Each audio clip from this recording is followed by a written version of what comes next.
नमस्कार, जनता टीवी देख रहे हैं आप। मैं हूं आपके साथ अमर त्रिपाठी। बुलेटिन में बात होगी कुछ अहम खबरों की। उत्तराखंड के काशीपुर के एक होटल में शहरी विकास सम्मेलन का आयोजन किया गया। इस मौके पर सीएम पुष्कर सिंह धामी शामिल हुए। इस दौरान उनका जोरदार स्वागत किया गया। इसी कड़ी में मुख्यमंत्री पुष्कर सिंह धामी ने कार्यक्रम को संबोधित करते हुए क्या कुछ कहा, आपको सुनवाते हैं। उत्तराखंड के काशीपुर के एक होटल में शहरी विकास सम्मेलन का आयोजन किया गया। शहरी विकास सम्मेलन में उत्तराखंड के सीएम पुष्कर सिंह धामी शामिल हुए। इस दौरान उनका जोरदार स्वागत किया गया। मुख्यमंत्री पुष्कर सिंह धामी ने शहरी विकास सम्मेलन को संबोधित किया।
राष्ट्रपति द्रौपदी मुर्मू ने अपने नैनीताल प्रवास के दौरान कैंची धाम स्थित प्रसिद्ध आध्यात्मिक स्थल बाबा नीम करोली का दर्शन किया। वहां पहुंचकर उन्होंने मंदिर में पूजा अर्चना की और देश के सभी लोगों के सुख समृद्धि और जन कल्याण की कामना की। इस दौरान वहां पहुंचते ही मंदिर समिति के सदस्यों ने राष्ट्रपति का भव्य स्वागत किया। इस मौके पर राज्यपाल लेफ्टिनेंट जनरल गुरमीत सिंह और कैबिनेट मंत्री डॉक्टर धन सिंह रावत मौजूद रहे।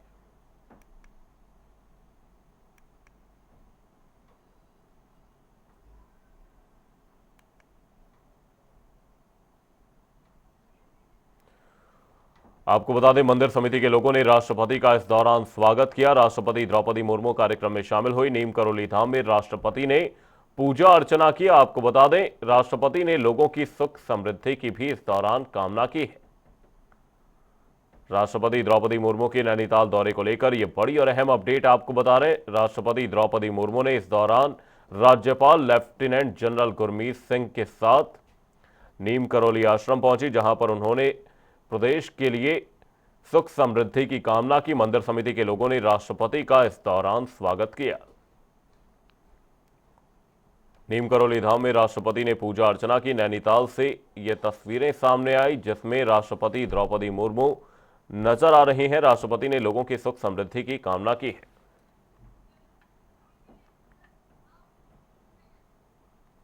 उत्तराखंड की धर्मनगरी हरिद्वार में हर की पौड़ी पर कार्तिक पूर्णिमा की पूर्व संध्या पर देव दीपावली का भव्य आयोजन हुआ। इस अवसर पर गंगा तट दीपों की अद्भुत छटा से जगमगा उठा। वहीं श्रद्धालुओं ने मां गंगा को दीप समर्पित करते हुए हर हर गंगे के जयकारों से वातावरण को गुंजायमान कर दिया। साथ ही गंगा सभा, तीर्थ पुरोहितों और श्रद्धालुओं ने मिलकर घाटों पर हजारों दीप जलाए, जिससे हर की पैड़ी स्वर्णिम रोशनी से नहा उठी। इस अवसर पर रंग बिरंगी आतिशबाजी ने कार्यक्रम की भव्यता को और बढ़ा दिया। इसी कड़ी में देश भर में आज कार्तिक पूर्णिमा का त्यौहार मनाया जा रहा है। दिवाली के 15वें दिन आने वाली ये पूर्णिमा धार्मिक दृष्टि से बेहद खास होती है। इस दिन श्रद्धालु पवित्र नदियों में स्नान, भगवान की पूजा अर्चना और दान पुण्य करते हैं।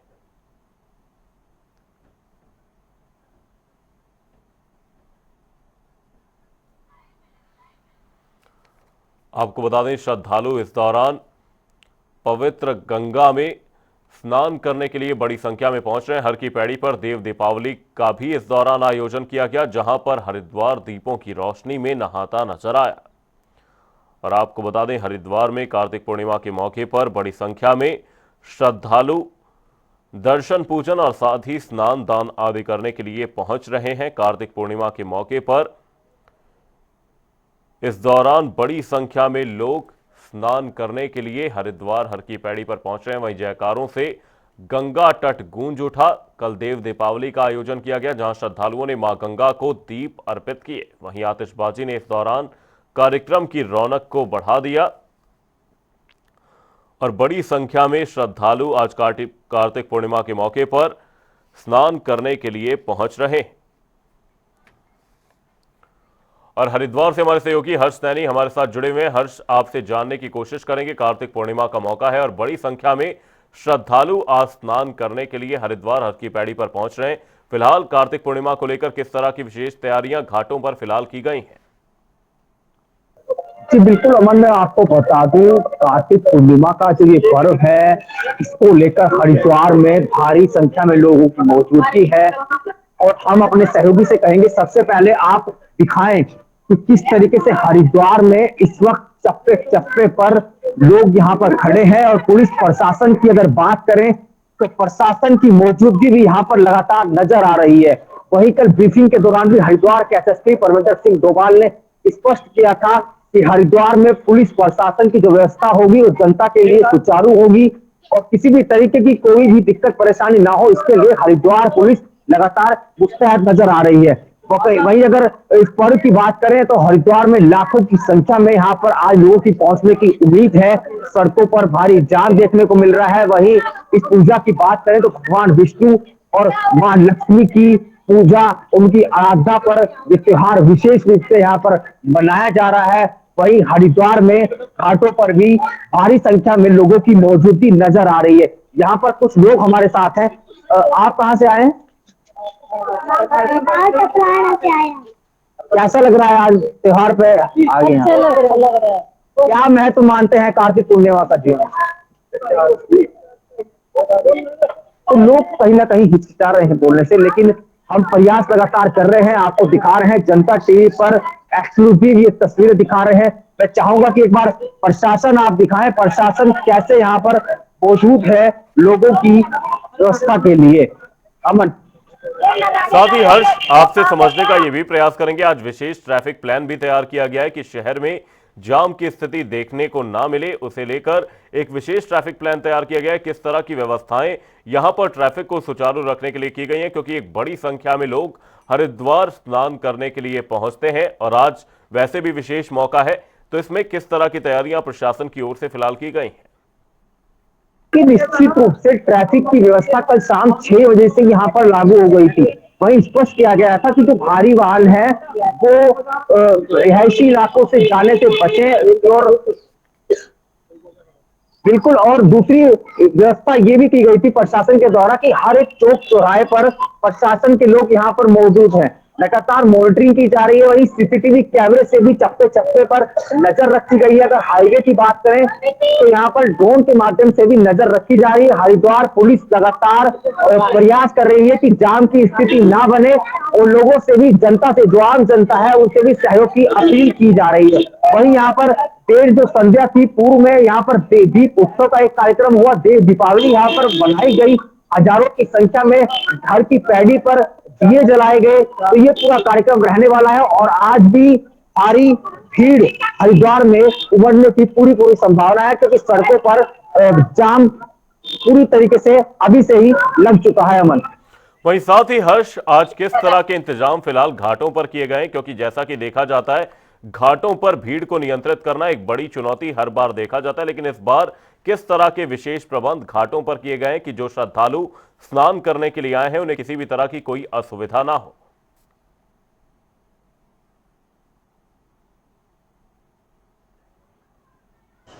अगर घाटों की बात करें तो घाटों में हाल ही में अभी पिछले दिनों जब दशहरा था तभी से ही सफाई की जो व्यवस्था थी वो सुचारू रूप से चलाई गई थी। नदियों का, जो गंगा का जो पानी है वो रोका गया था। उस दौरान हरिद्वार में घाटों की और गंगाओं की सफाई की गई थी। तो पूरी तरीके से यहाँ पर जो स्थानीय जो प्रशासन है, जो गंगा महासभा है, उसके द्वारा भी यहाँ पर तैयारियां की गई हैं। लोगों से भी अपील की गई है कि एक दूसरे को पहल देते हुए आगे बढ़े। साथ ही यहाँ पर जो डस्टबिन है उनकी व्यवस्था की गई है कि कोई भी कूड़ा या कोई भी इस तरह का जो सामग्री होती है वो कहीं भी ना फेंके, डस्टबिन में डालें। पानी की यहाँ पर व्यवस्था की गई है। तो ये तमाम व्यवस्था गंगा सभा के द्वारा भी यहाँ पर की गई है। वहीं जो भोजन के पैकेट है वो भी यहाँ पर वितरित होने का कार्यक्रम बताया जा रहा है। वहीं साथ ही हर्ष यहां पर लोग बड़ी संख्या में पहुंचते हैं। ऐसे में लोगों के लिए जो यातायात के साधन हैं उन्हें भी एक बड़ी तरीके से व्यवस्थित किया जाता है, चाहे रेल, अतिरिक्त रेल की बात की जाए, साथ ही अतिरिक्त बसें भी इस दौरान चलाई जाती हैं। तो आज किस तरह के खास इंतजाम किए गए जिससे श्रद्धालु स्नान आदि करने के बाद अपने गंतव्य स्थानों तक बड़े ही आसानी के साथ पहुंच जाएं, क्योंकि कई विशेष ट्रेनें भी इस दौरान चलाई जाती हैं। साथ ही बसों का भी इंतजाम किस तरह का किया गया है? देखिए, बिल्कुल यहाँ पर हरियाणा और जो उत्तर प्रदेश की बसें हैं वो तो लगातार आई हैं। यहाँ पर कुछ विशेष जो बसें हैं वो चलाई गई हैं जिससे लोगों को किसी भी प्रकार की दिक्कतों का सामना ना करना पड़े। वहीं पुलिस और प्रशासन की ये लगातार तैयारियां हर साल यहाँ पर रहती है और इस तरह की जो रेल मंत्रालय है उनसे भी कहीं ना कहीं वो भी जनता को ये सहूलियत देते हैं कि किस प्रकार से लोगों को किसी भी प्रकार की समस्या न है। तो इस प्रकार से यहाँ पर कुछ व्यवस्थाएं की गई हैं। अभी प्रशासन के लोगों से भी हमारी थोड़ी देर पहले बात हो रही थी, उनके द्वारा भी स्पष्ट किया गया है कि लोगों को किसी प्रकार की समस्या ना हो, उसके लिए लगातार हरिद्वार प्रशासन पूरी तरीके से मुस्तैद नजर आ रहा है। अमन, वहीं साथ ही हर्ष यहां पर जैसा कि देखा जाता है कुछ ही ऐसे तीर्थ हैं भारत में जहां पर नहाने से एक पुण्य फल की प्राप्ति होती है। हरिद्वार इनमें से एक है। क्या कुछ ऐसा महत्व है जिसके चलते एक बड़ी संख्या में जब भी पूर्णिमा आती है तो लोग बड़ी संख्या में हरिद्वार का रुख करते हैं और साथ ही यहां पर कामना करने के लिए आते हैं? अमन में सबसे पहले आपको तस्वीरें दिखाऊंगा, अपने सहयोगी से कहूंगा कि आप दिखाएं हरिद्वार में महत्व क्या है। तो ये तस्वीरें बता रही हैं। देश भर में कुछ स्थान ऐसे हैं, कुछ धार्मिक स्थल ऐसे हैं जहां से लोगों की आस्था मुख्य रूप से जुड़ी हुई होती है। उनमें से अपना हरिद्वार एक माना जाता है। हरिद्वार की तस्वीरें अपने आप में इस बात की गवाही दे रही है कि कैसे लोग यहाँ पर बड़ी संख्या में आते हैं। बुजुर्ग हो, नौजवान हो, महिलाएं हैं या किसी भी प्रणाली के जो लोग हो वो हरिद्वार में आते हैं और तस्वीरें ये बता रही है। और महत्व की अगर बात की जाए तो धर्म नगरी हरिद्वार को कहा जाता है। हरिद्वार की एक विशेषता है और लोगों की ये भारी भीड़, लोगों का ये हुजूम इस बात की आज फिर से एक बार गवाही दे रहा है कि हरिद्वार, हरि का जो ये द्वार है, मां गंगा का जो ये द्वार है, अपने आप में देश में एक विशेष अद्भुत स्थान माना जाता है। और ये जो पब्लिक है, जो ये लोग हैं, जो इनमें उत्साह नजर आ रहा है, वो अपने आप में इस बात की गवाही दे रहा है कि आज हरिद्वार में एक बार फिर से मेले की तरह हरिद्वार को सजाया गया है। अमन, कार्तिक पूर्णिमा के मौके पर लोग बड़ी संख्या में यहां पर घाटों का रुख कर रहे हैं और साथ ही कहां से आए आप? मैं गाजियाबाद से आया हूँ स्पेशली आज के लिए। क्या महत्व मानते हैं कार्तिक पूर्णिमा का आपने? कार्तिक पूर्णिमा हमारे लिए एक बहुत महत्वपूर्ण त्योहार है जिसका लोग मतलब परसों से इंतजार करते हैं। इस दिन लोग आके स्नान करते हैं। यहाँ और भी बहुत सारी चीजें होती हैं। अपने जो पूर्वज होते हैं उनका पिंडदान करते हैं। बहुत सारी चीजें होती हैं, इसके लिए लोग सब। आप इतनी दूर से यहाँ आए हैं और जिला यहाँ की व्यवस्थाएं के बारे में क्या कैसी लग रही है व्यवस्था? इस बार व्यवस्था यहाँ की इस बार तो बहुत अच्छी है। हम योगी जी का धन्यवाद करना चाहेंगे इसके लिए और आगे आगे और भी यहाँ अच्छा होगा। आपने मोदी जी का और योगी जी का धन्यवाद कर दिया, उत्तराखंड के मुख्यमंत्री पुष्कर सिंह धामी के बारे में क्या कहें? उनका ही तो सारा खेल है ये सारा। उन्होंने ये व्यवस्था कराई है जहाँ तक है, बहुत अच्छी व्यवस्था हमारे हिसाब से तो। और आप और लोगों से पूछिए। जी बिल्कुल अमन, तो देखिए लोग यहाँ पर मौजूद हैं और यहाँ पर योगी और मोदी जी को भी क्रेडिट देते हुए लोग कहीं ना कहीं नजर आ रहे हैं। बात करने का प्रयास करेंगे। लगातार यहाँ पर लोगों की भारी मौजूदगी। आप कहाँ से आए हैं सर?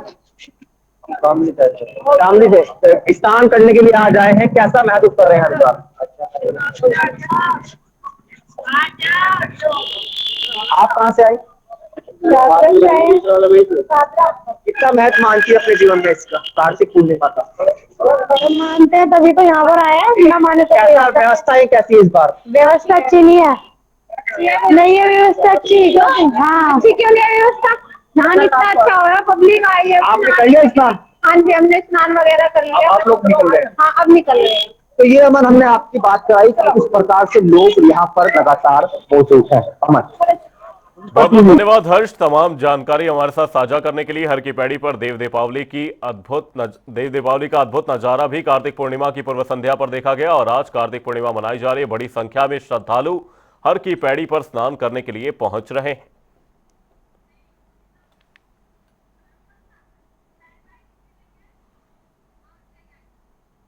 देहरादून में सेवा योजन एवं कौशल विकास मंत्री सौरभ बहुगुणा ने विधानसभा स्थित कार्यालय में टीवीएस मोटर्स के साथ एमओयू किया। समझौते के तहत देहरादून, अल्मोड़ा और श्रीनगर की आईटीआई को सेंटर ऑफ एक्सीलेंस के रूप में विकसित किया जाएगा। मंत्री ने कहा कि यह कदम युवाओं को बेहतर प्रशिक्षण और रोजगार अवसर प्रदान करेगा।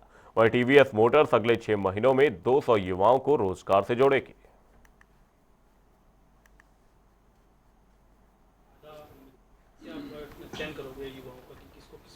नहीं, देखिए, हम कौशल गणना करने की एक सबसे बड़ा रीज़न ये है कि हमको पता होना चाहिए कि उत्तराखंड में जो हमारे बच्चे हैं, हमारे उत्तराखंड के जो हमारी मातृशक्ति बच्चियाँ हैं, उनके कितने लोग स्किल डेवलप्ड हैं, कितने लोगों की स्किल डेवलपमेंट होनी है, किस किस फील्ड में उनका इंटरेस्ट है। उससे हमको एक रोड मैप मिल जाएगा कि हमारे यहाँ के उत्तराखंड के 13 जिलों में इतने बच्चे जो हैं ये स्किल्ड हैं, इतने अनस्किल्ड हैं, इतनों को हम इन स्किल से जोड़ सकते हैं, ये उनके इंटरेस्ट, फील्ड ऑफ इंटरेस्ट उनकी ये है।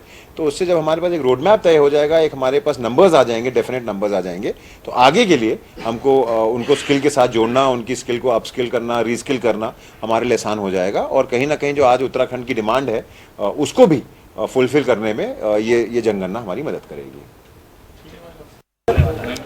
देखिए, आज बड़ा ऐतिहासिक दिन है।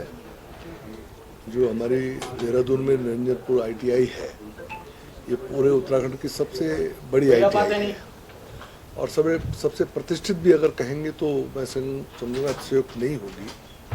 तो आज सेंटर ऑफ एक्सीलेंस टीवीएस के साथ में हम लोग इसको खोलने जा रहे हैं और उनके साथ एक अनुबंध हुआ है, जिसके माध्यम से वो लोग यहाँ पर अपना एक सेटअप बनाएंगे, लैब सेटअप करेंगे और अपने ही ट्रेनर को लेकर आकर हमारे जो बच्चे हैं उनको टीवीएस के लिए ट्रेन करेंगे, क्योंकि बाद में उनके जॉब अपॉर्चुनिटीज़ भी टीवीएस में ही एक अपॉर्चुनिटी उनको मिलेगी। और इसको अल्मोड़ा में भी संभवतः किया जा रहा है और श्रीनगर में भी किया जा रहा है। तो 3 जगह टीवीएस के साथ ही अनुबंध हुए हैं और मैं समझता हूँ इससे एक नई शुरुआत हुई है कि हमारे जो बच्चे हैं वो उनका जो स्किल डेवलपमेंट का जो काम है, जो प्रोफेशनलिज्म है, जिसको हम कहते हैं कि भाई आदमी दक्ष होना चाहिए अपने काम में, स्पेशलाइजेशन टीवीएस के साथ मिलकर ये लोग कर पाएंगे और आगे चल के भविष्य में ये जो विधा है, जो टेक्नोलॉजी है जिसमें ये पारंगत होंगे, इनके लिए काम आएगी। मेरा नाम प्रसाद कृष्णन है, मैं senior vice president corporate affairs TVS motor company. आज हमें इस बात की बहुत खुशी है कि आज हमने उत्तराखंड सरकार के साथ एक एमओयू साइन किया, जिसमें हम ट्रेनिंग एंड डेवलपमेंट का काम करेंगे, स्किल डेवलपमेंट का। ये हमारा निरंजनपुर में, अल्मोड़ा में और श्रीनगर में होगा। एंड आज ये स्थापना दिवस के अवसर पर जब हमने ये किया, हमारे लिए बहुत खुशी का दिन है। माननीय मंत्री जी के लिए हम बहुत आभारी हैं इसके लिए जो हमें टाइम दिया है। और हम इस पार्टनरशिप से टीवीएस और उत्तराखंड सरकार इसको अच्छे से आगे लेके जाएगी। कितना टारगेट रखा सर, कितने युवाओं को जोड़ेंगे अपने साथ? आप क्या उन्हें आप रोजगार भी देंगे या सिर्फ ट्रेनिंग करके छोड़ेंगे? सर, वो हमारा चलता रहेगा, it will be ongoing process. पहले हम ट्रेन करेंगे, उससे खुद के भी वो अपने हिसाब से रोजगार ढूंढ सकते हैं और जितना हो सके हम हमारे इसमें भी उनको जोड़ने की कोशिश करेंगे। इसमें वो सेल्फ सफिशिएंट हो जाएंगे ट्रेनिंग के बाद, कि उनको आगे जाके काफ़ी नौकरियों का ये हो जाएगा। एंड विल सी कि जितना हो सके हम हमारे इसमें भी हम उनको ऑब्जर्व करने की कोशिश करेंगे। धन्यवाद, थैंक यू। चलो सर, ठीक है। जी सर, बताइए किस कंपनी से एमओयू हुआ है और क्या इसका? आज के इस अवसर पे हम लोगों की टीवीएस कंपनी है, उसके साथ 3 आईटीआई के लिए हमने एमओयू किया है। श्रीनगर है, हमारी निरंजनपुर आईटी देहरादून और अल्मोड़ा की आईटीआई। इसमें जो हमारे टीवीएस कंपनी है ये 3 व्हीलर 2 व्हीलर के लिए अपना लैब सीओई इस्टेब्लिश करेगी और साथ ही वहाँ जो हमारे मोटर व्हीकल के जो हमारे स्टूडेंट होते हैं आईटीआई, उनको ट्रेंड करेगी। तो इस ट्रेनिंग के बाद हमारे बच्चों को सेल्फ रोजगार तो है ही है, साथ ही टीवीएस कंपनी भी उनमें से अच्छे बच्चों को लेगी और अन्य जो हमारे मोटर व्हीकल से जुड़े हुए कंपनियां हैं उनमें भी उनको रोजगार के अवसर मिल जाएंगे। तो ये इसलिए हमारे स्टेट के लिए ये बड़ा अच्छा अवसर है आज।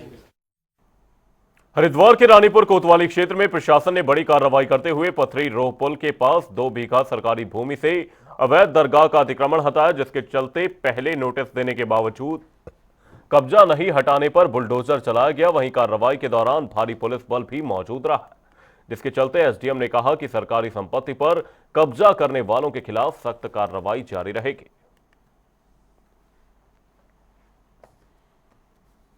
उत्तर प्रदेश सिंचाई विभाग की सरकारी जमीन पर एक अवैध मजार बनी हुई थी, जिसको हटाने के लिए हमारे कर्मचारियों द्वारा यहाँ के सेवादारों को भी अनुरोध किया गया, नहीं हटाई गई। हमारे द्वारा नोटिस दिया गया, नोटिस अवधि में भी इनके द्वारा मजार को नहीं हटाया गया। तो आज पुलिस प्रशासन और जिला प्रशासन के सहयोग से कस्टमर को हटाने की कार्रवाई की गई है। लगभग जो भी इनके द्वारा अवैध निर्माण किया गया था 100 से 150 स्क्वायर मीटर में निर्माण किया गया था। पहचान के संबंध में मुझे जानकारी नहीं है। ये अवैध निर्माण था सिंचाई विभाग की भूमि पर, तो उनको हटाया जाए। क्या आगे इस तरह के निर्माण न करें? हाँ, भविष्य में इस प्रकार के निर्माण न किए जाएँ। और लगातार हमारे द्वारा न्यूज़पेपर के माध्यम से, वैसे भी सोशल मीडिया और आप लोगों के माध्यम से भी पब्लिक से अनुरोध किया जाता है। उत्तर प्रदेश सिंचाई विभाग हाउस के निकट एक अवैध मजार पर बुलडोजर एक्शन हुआ है। बताया जा रहा है कि 16 अक्टूबर को ही ने नोटिस जारी किया था, लेकिन उसके उपरांत भी यहाँ पर इन्होंने अपनी अवैध जो मजार थी उस पर हटाई नहीं गई थी। इसी पर हरिद्वार प्रशासन के द्वारा बुलडोजर एक्शन हुआ है। वहीं मुख्यमंत्री पुष्कर सिंह धामी का भी स्पष्ट आदेश है कि लैंड जिहाद देवभूमि में कतई बर्दाश्त नहीं किया जाएगा। भारी पुलिस बल यहाँ पर तैनात है। एसडीएम स्वयं हमारे साथ बातचीत करने के लिए मौजूद हैं। जितेंद्र कुमार जी, सर क्या पूरा कार्यक्रम में पूरा जो रहा है, बुलडोजर एक्शन हुआ है, किस प्रकार से? देखिए, ये जो एक सिंचाई विभाग की भूमि थी, जिस पर अवैध रूप से एक धार्मिक संरचना का निर्माण किया गया था, इसको देखते हुए संबंधित विभाग के द्वारा इनको नोटिस इशू किए गए और 15 दिन का समय इनको दिया गया था कि ये अपना पक्ष अगर रखना चाहें तो विभाग के सम्मुख आगे रख सकते हैं। लेकिन 15 दिन पूर्ण होने के पश्चात भी ना तो इनके द्वारा अपना पक्ष रखा गया, ना ही कोई डॉक्यूमेंट विभाग को दिखाया गया।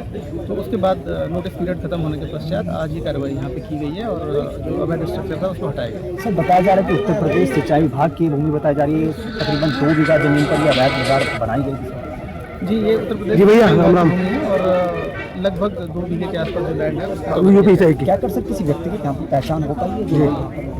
जी, वो अभी पुलिस उसको आइडेंटिफाई कर रही है कि कौन लोग हैं वो। इस मामले में उन्हें बोला था मैंने शर्मा को। तो ये थे एसडीएम जितेंद्र कुमार, हमारे साथ एक्सक्लूसिव बातचीत कर रहे थे अपने सहयोगी के साथ में।